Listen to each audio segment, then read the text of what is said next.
Olá, tudo bem? Meu nome é Salomão Osteto e eu estou hoje aqui com mais um caso clínico, na verdade muito especial, um dos casos clínicos mais difíceis que eu fiz. Não é o mais complexo, não é um caso de implantes zigomáticos, um caso que a gente teve que aderir à técnica dos implantes zigomáticos, mas foi um caso contrário. A gente fez de tudo para evitar o implante zigomático nesse caso especificamente, fazendo um approach palatino bastante extenso, e é isso que eu trouxe para vocês hoje aqui. Então eu chamei esse caso aqui de Full Palatal Approach, de tão grande que foi o approach palatino posterior. Então aqui a gente já começa direto nessa imagem, né, onde a gente percebe que eu estava fazendo a fresagem aqui da região posterior pela técnica All-on-4, então a fresa estava bem inclinada e nesse momento então o osso já estava tão no limite que aqui a gente pode observar a membrana sinusal. Então aqui a gente tem o palato, os dois implantes da região anterior já haviam sido instalados e aqui a membrana sinusal totalmente exposta e aqui a entrada da fresa no osso. Então fazendo a medição, né, a sonda que mede, a gente pode perceber que ela penetra no osso, mas tem toda essa região aqui de membrana sinusal exposta. E a gente continuou com o caso. Aqui a gente está no momento da instalação do implante. Esse implante é um implante de conexão interna. E aqui nesse momento eu fotografei dando torque, né, dando torque nesse implante. Aqui a gente já tem uma imagem mais aproximada, bastante inclinado. A membrana sinusal não rompeu. E aqui mais uma imagem da visão dos 4 implantes instalados, né? Então aqui mais uma vez também os implantes instalados e a gente pode perceber que os implantes da região posterior bastante inclinados. A gente conseguiu torque acima de 60 newtons para todos os implantes, então a gente fez carga imediata nesse caso clínico. Aqui a gente está com os mini pilares instalados, mini pilares da região anterior retos, mini pilares da região posterior inclinados 30 graus e continuamos o caso clínico, fizemos a transferência em função do torque alto que a gente conseguiu. Aqui as cápsulas de proteção dos mini pilares e aqui a sutura final. Sutura final, fizemos a transferência e aqui o resultado então de 6 meses. 6 meses foi isso aqui que a gente encontrou, os tecidos extremamente saudáveis, aquelas roscas expostas, todas as roscas expostas aqui preenchidas por esse tecido palatino, um tecido bastante ceratinizado, um tecido de muita qualidade e com essa imagem a gente pode falar que com certeza é um caso que vai ter muita longevidade. Por quê? Porque a gente sabe que o fato de haverem essas roscas expostas, isso não é um fator predisponente da doença periodontal. Então é um caso que vai ter bastante longevidade, embora muitas roscas ficaram expostas, mas apenas por palatino. Então na técnica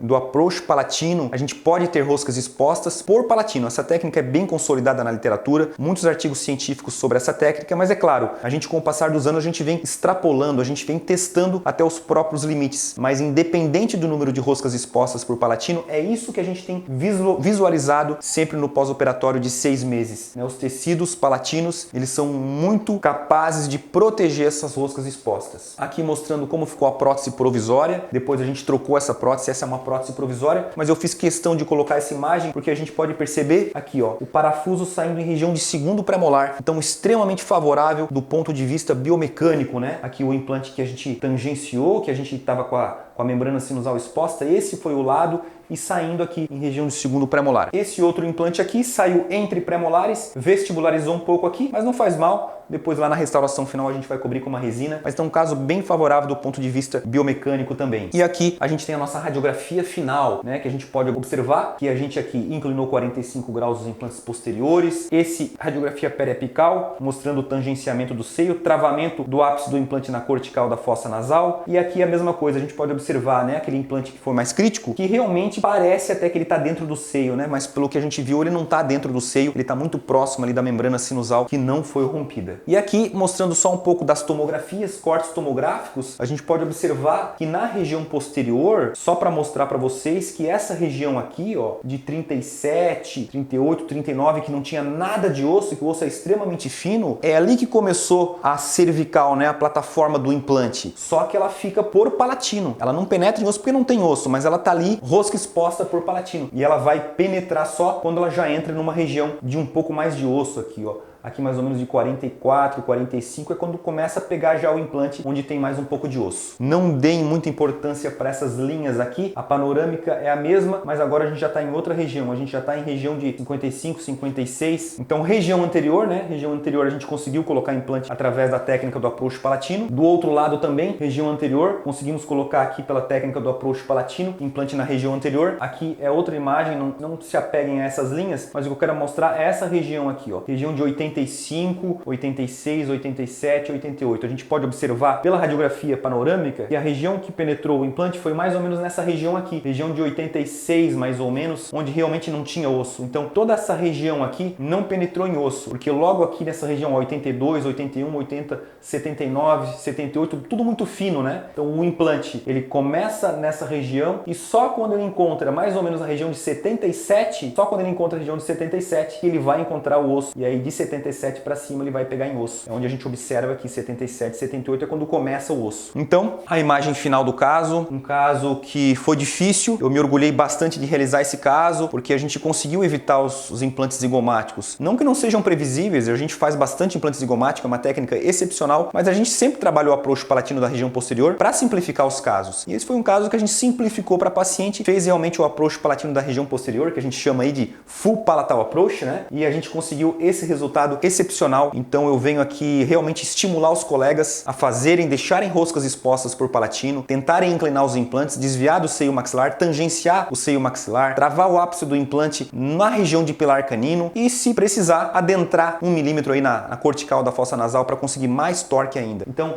essa técnica é a técnica All-on-4 Standard, né? É a técnica All-on-4 mais simples. É claro que esse aqui já é um caso um pouco mais complexo, quando a gente deixa muitas roscas expostas, mas independente se vai deixar rosca exposta ou não, inclinar os implantes, acredito que hoje seja essencial tudo que a gente observou aí na evolução da literatura científica. Então era isso, espero que vocês tenham gostado dessa aula e lembrem sempre que a gente está vivendo um momento agora que a gente não precisa fazer tanto enxerto ósseo na reabilitação de pacientes sedentros. Não há mais necessidade, a gente já tem uma literatura bastante consolidada de 20 anos e justamente é isso que os pacientes esperam. Eles querem realizar os sonhos deles e nós agora temos toda essa literatura para nos consolidar, né? Para nos validar tudo aquilo que a gente faz no nosso dia a dia clínico. Então, espero que vocês realizem menos enxertos ósseos e até a próxima aula.